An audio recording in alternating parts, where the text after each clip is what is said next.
So welcome back everybody to A State of War Thunder.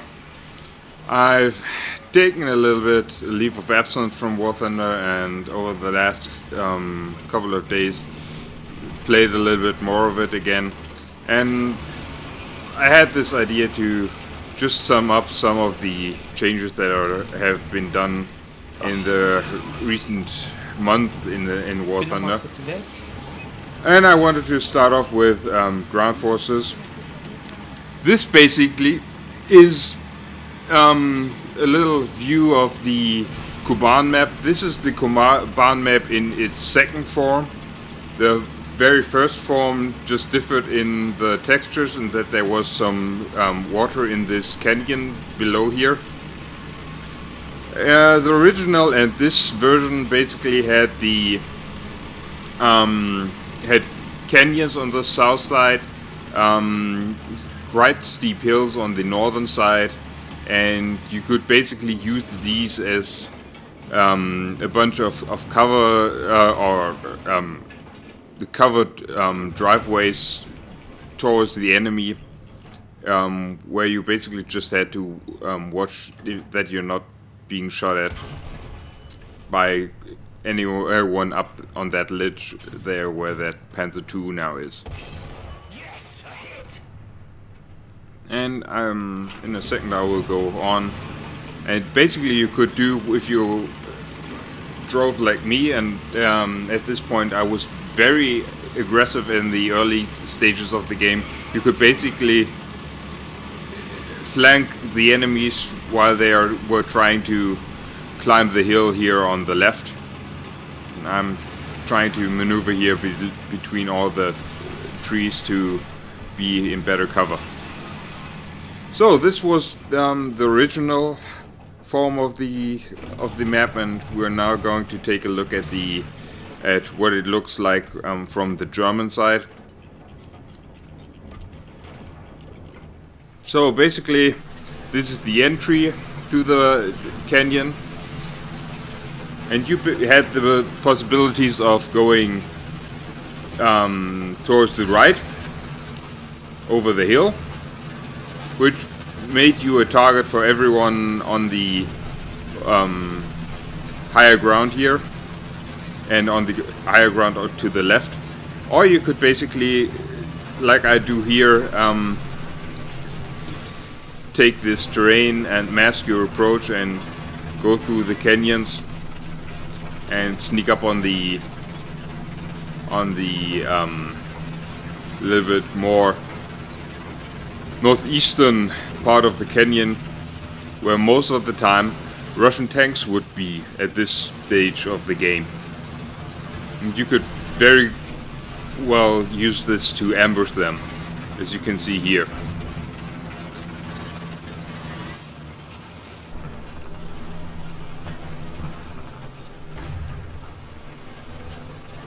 And if you use this canyon like I do now, you could basically hide your tank, go hold down here, and basically use this position to attack the enemy. So, and for some kind of reason, Gaijin wanted to change this. I don't know, because quite frankly this canyon here worked from both sides. As you can see here, I'm in a German tank from a German starting point. I have the possibility to get towards the enemy at the same speed that I could from the Russian side. So it's really I never understood why they did this, but Gaijin obviously thought about using or changing this, and we'll just take a quick look. This is the next part is the northern the way to the northeast exit of the canyon towards the classically the Russian spawn point. These spawn points, to my knowledge, have never changed until very recently. Now you can basically, depending on the type of battle you're in, this obviously was all filmed in simulator battles. You can basically switch out positions, and you can see here there are very nice possibilities to basically hide behind small hills or small parts of the terrain. And this is basically where you came out, and you here from here on it flattens out, and you could basically attack the enemy. This is the new version of the map, the version 3 as I like to call it, because there's a version 4 right now in the game. This version 3 is has basically had the southern most part changed. You can see here there are no canyons left. I personally dislike this very much over the original version, because basically I feel this is very bland. This doesn't give you any protection at all, and it's just, to be totally frank, it looks ugly. You can see there's no type of protection here. You're in danger that somebody drives over the hill crest here and basically attacks you. And it just looks like they put like a filter, like a blur filter over the height map. So let me give you a quick live commentary on the current version. With all the changes to the Kuban map, I wanted to show to you today one position that they never actually fixed, and at least in my eyes really needs to be buffed and nerfed a little. So there needs to be something that keeps you from doing what I'm about to do here. This slope you can basically climb with almost every Panzer or tank, and once you're up there along with the select cannon, you will basically have an overview of the whole playing field, battleground, and depending on how good a shot you are, I'm not very good at the moment with my Tiger. You basically can rule all the battlefield from up here all the way to the north. And basically, they really have to be lucky to hit you. As you can see, I'm now here at the position. I'm driving it around the back. Now this one, now I have a perfect overview here of the K9 squad. I can basically here take shots at every Russian that comes up this hill. There's one. Just wait till he comes up around this corner. So you can put pressure on this one.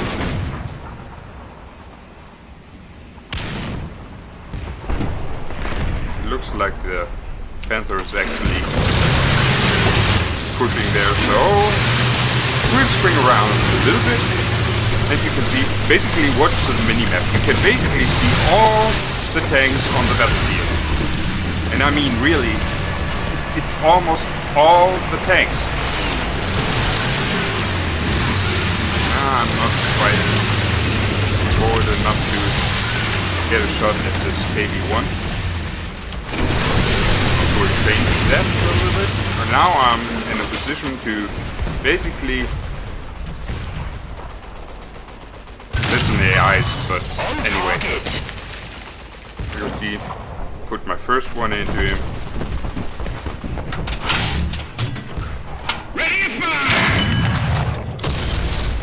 Missed him. So, looking for other types of opportunity. And they can basically shoot at you from here. or shoot when you're here, but it doesn't matter because you're so far away that they can't really penetrate, as you can see. Shot after shot bounces, and you can see here, you can see all the way up there. And if you're a good enough shot, you can basically take out people even there.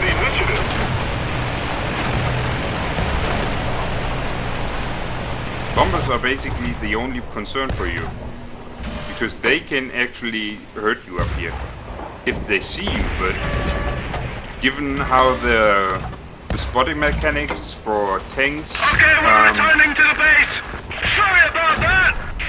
for tanks for aircraft currently is that basically means they have to be within 250 meters on their first pass to actually see you. And especially with the changes they made over the last couple of seasons, this while they they nerf every other location on this map, the only location they constantly overlook is this one. And you can see basically here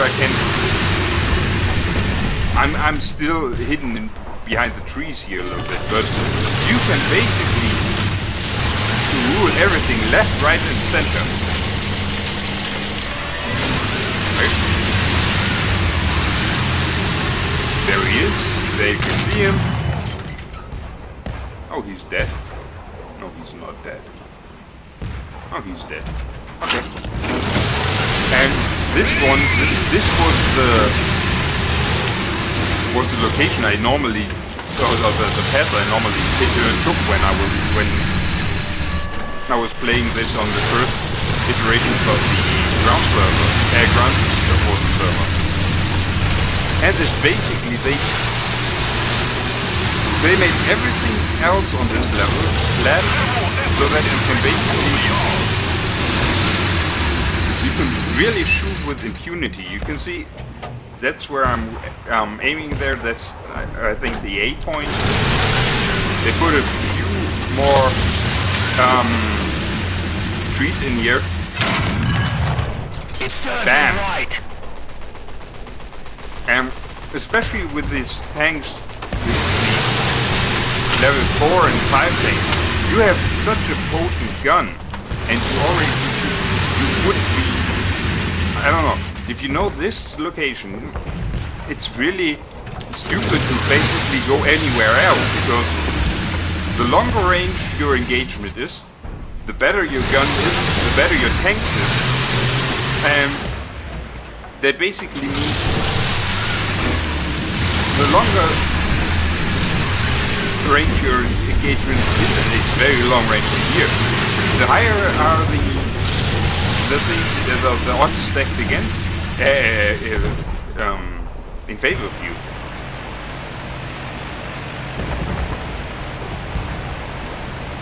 I know there are two tanks there because I can see them on my minimap. The only thing I have right now is that I don't see them. One of them is moving up, so let's see if I can spot them.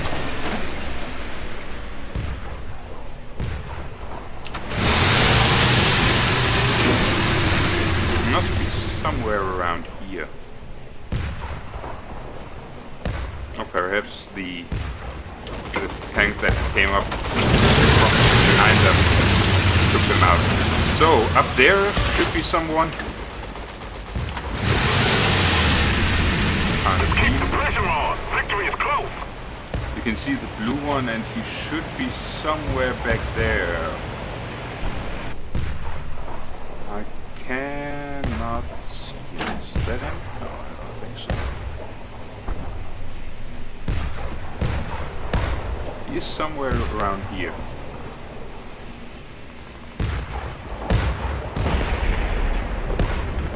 Why can't I see him? Roger that. Is that him?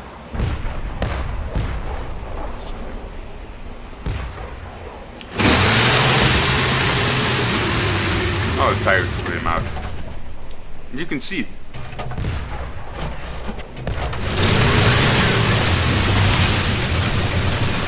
There is the enemy tank. The friendly tank that takes or that captures A. That means I can basically cover him from here. I can cover him from here. At the same time, if you look down there, where that bunker is, that's where the B point is. So, whether you're basically on the defense or on the offense, it doesn't matter. You're always in a position to shoot at the enemy.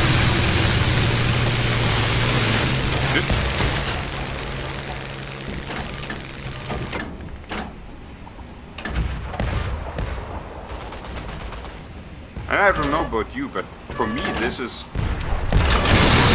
I have to say, I use this position regularly because Allied forces have captured a zone. it's so easy to use Keep it this up here and victory will be ours. and basically use it as a covering position for everybody that's around you. It's more than normal to get 4 kills from here. I bet this game was pretty bad, particularly because I was probably live commenting on it. But look at this. I mean, normally you wouldn't never go so far as I have here, but I mean, and what they did was basically on the southern route here, they took out the canyons, and on the northern they made it even flatter, so that you basically, I mean, you can back there. Let's go home. You can hit everything. And just to prove my point, this is a quick look at the realistic battle that I actually joined by accident. This is basically from the other side of the view. The spawn point has been changed. I'm on a hill on the other side of the map. I can do basically the same thing. I can use this to this hill here basically to shoot at everything that I can see. It's not as good as the lower version of the other version of this point from where you can basically have an overwatch of the whole map, but basically you can do the same. And what didn't have changed in all this time is the horrible spotting mechanic that basically shows your name through thick brushes. You can see there's nothing really that you could see of the enemy, but still his name is displayed, so nothing changed there. On the jungle map, this is the old version, by the way.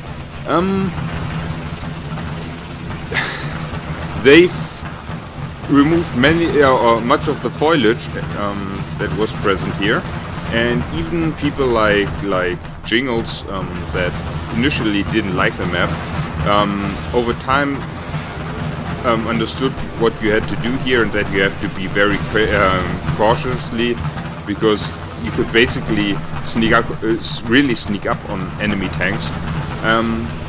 But obviously Gaijin thought this was not a good way of handling this, and they removed about half of all the foliage that was present in this game, so now it's very open, and you don't have these situations where you could basically sneak up right on an enemy and not see him until the very last second. And I have to say, personally, I've always liked this map, especially if you look at this. For me, this just looked gorgeous. I don't know about the performances on other people's machines, but I never had any problems, and this is just awesome, because look at how thick the foliage here is, how close you have to look. Especially,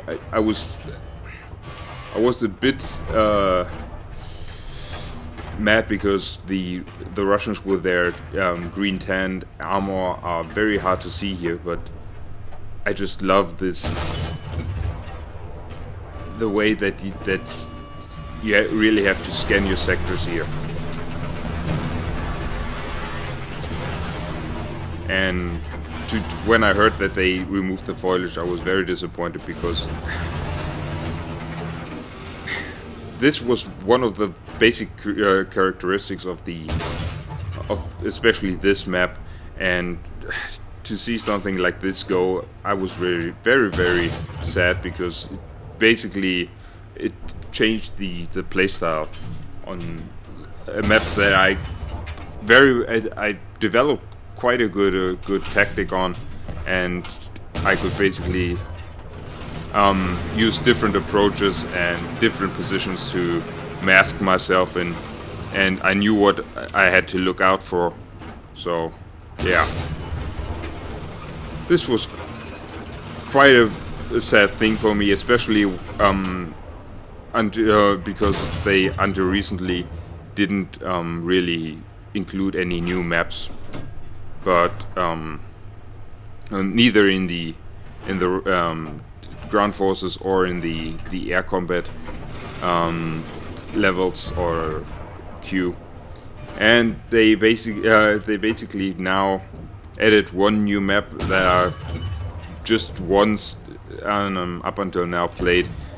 It seems to be quite okay, but as I said, I only played it once, so I can't really make a good judgment about it. What they on the other side did for the air combat was they included in the last patch a new map called Spain, which you will see right about now. I've just flown this one once as well, but apart from the very nice landscape that you can see here, it's basically it's your run-of-the-mill map. You have a little bit more of canyons and mountains, which are quite nice because you can, if you're flying low, you can basically mask your approach, and in realistic you can very much use this to your advantage. But as you can see, most of us are flying fighters, and this was a pure fighter combat scenario, so there isn't much that I can show you besides the very nice visuals. I don't know, perhaps Gaijin wanted to try to persuade RamJB to come back with this. I think if that was their intention, then they went along in a very wrong direction, because while new maps are always a nice thing, the amount of new planes that they introduce versus the new maps, I mean, from what I've seen here is that, especially in the to go back to the ground forces, they changed the maps that were okay to begin with. They, on the other side, never changed maps like Karelia, which is a spawn fest like it was from day one. And these air maps, while I as I said, I really like different maps and to have different places where you can play. What I really don't like is that they, on the other side, didn't change any of the flaws that you had, or that War Thunder suffered from for the last, I don't know, year and a half now.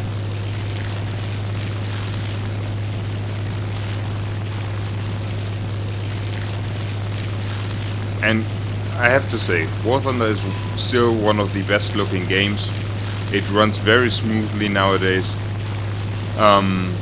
However, with the elimination of the simulator battles queue and the and even on this weekend where there was an event on, queues for simulator battles in the ground forces queue where simulator air players have to queue up together with the ground forces. Basically, the queue did take longer than almost 5 minutes on a regular basis, and that during an event time. So it seems that simulator battles, even if you're queuing across several different servers, is not very good. And that basically brings me to the next thing.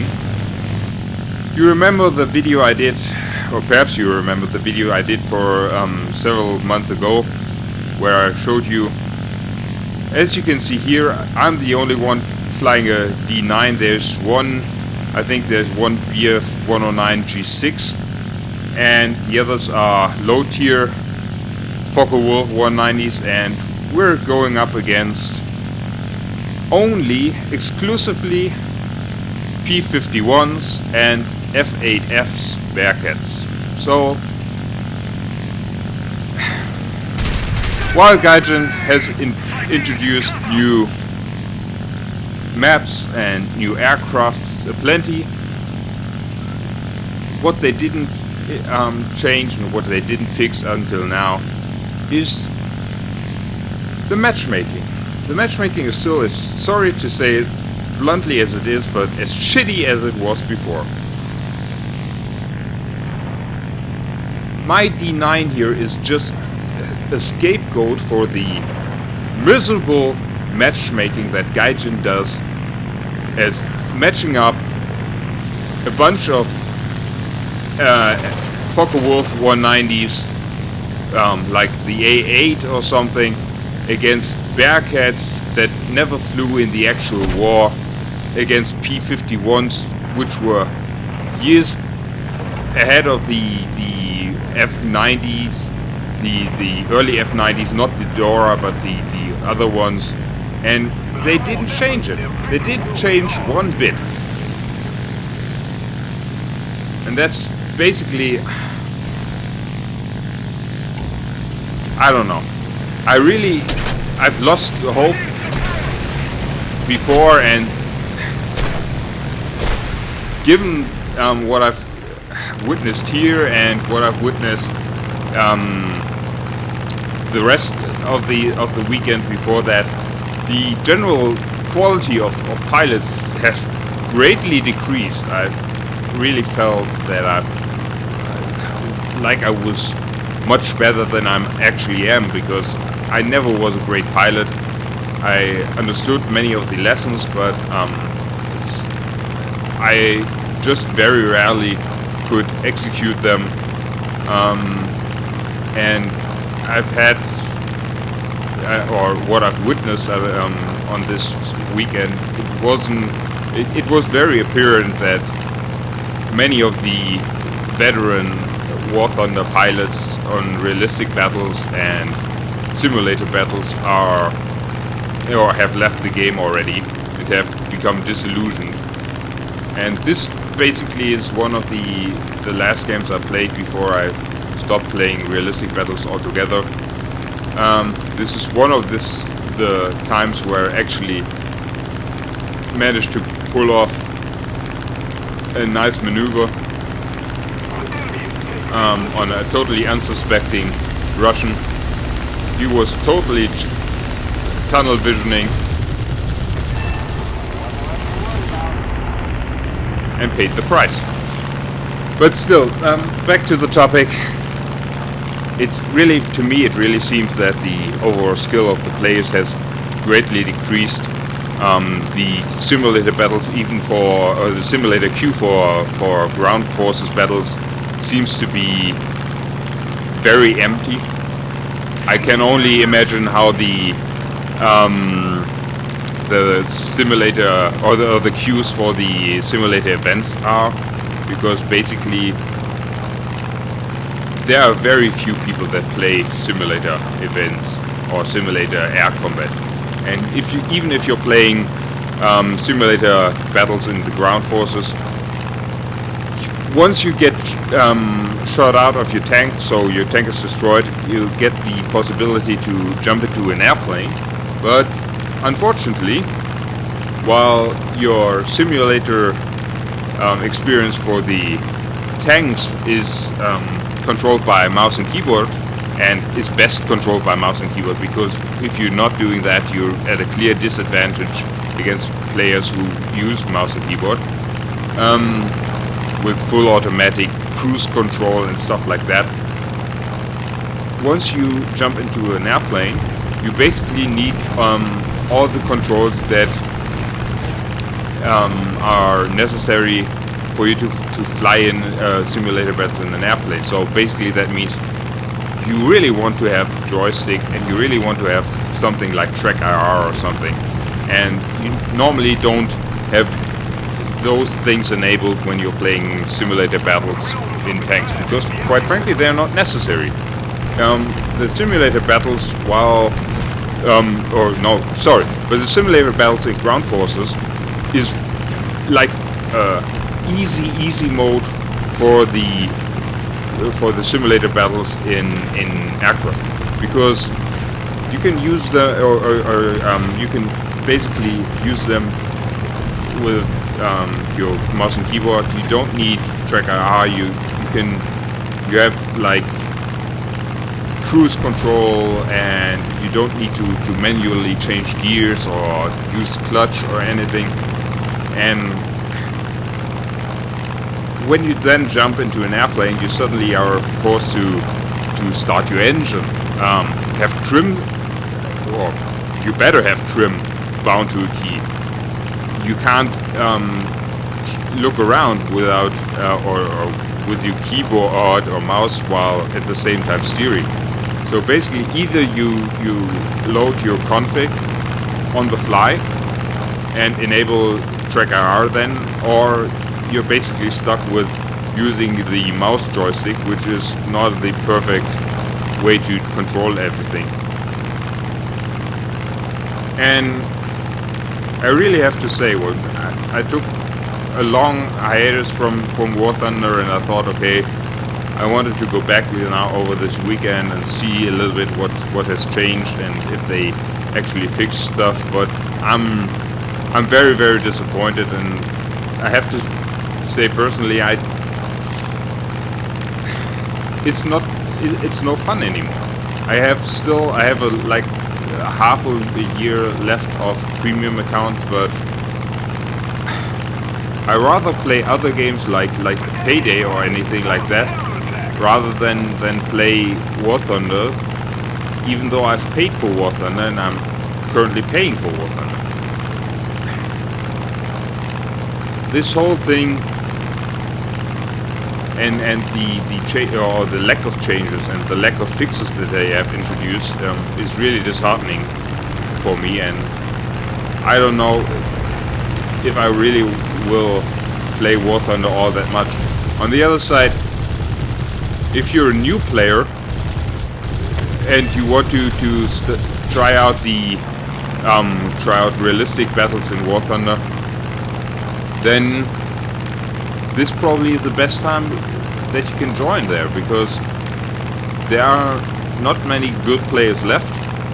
That means you can get away with mistakes that you were punished for beforehand easily, and I guess if that's what Gaijin wants, to not keep their player base but get people to play or to get new people to play this, and then eventually find out that all the good people that really helped along other people in providing knowledge and tactics and tutorials on this, then they probably succeeded. So thanks for watching and hope to see you on the next video. Bye.